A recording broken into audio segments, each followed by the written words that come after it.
ثم بعد ما ننتهي فيها يأتي سؤال الله العبد.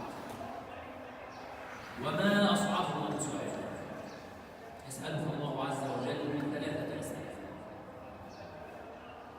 أولها يقول الله عز وجل: عبدي هل ظلمك حفظتي؟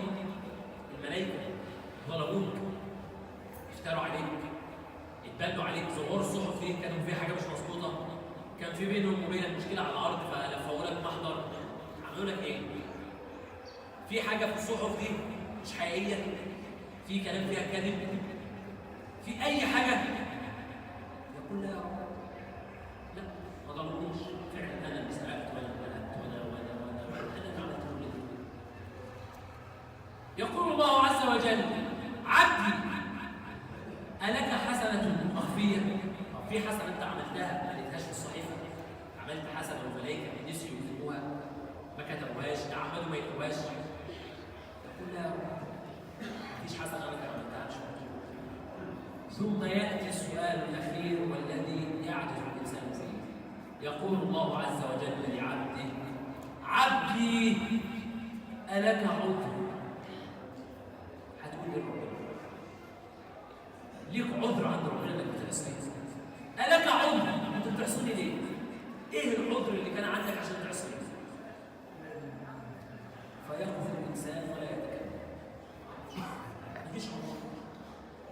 كنت تعلم ان في جنه؟ اعلم. كنت تعلم ان في نار؟ اعلم. كنت تعلم في حساب؟ اعلم. كنت تعلم الحسنات؟ اعلم. كنت تعلم المحرمات؟ اعلم كل شيء. ألك عذر؟ في اي عذر عندك؟ لا يا رب، مفيش عذر. إذا فكر في هذا الموقف حينما تقف بين يدي الله عز وجل ويسألك: ماذا ستقول إلى الله عز وجل؟ إذا لم يكن لديك إجابة فابدأ من الآن في أن تعد إليه فيه. خلاص، ابدأ النهارده صفحة جديدة مع فرصة جديدة ربنا بيمنحها لك، شهر رمضان، واستعد لهذا الشهر حتى إذا وقفت بين يدي الله عز وجل تجد من الحسنات ما يشفع لك.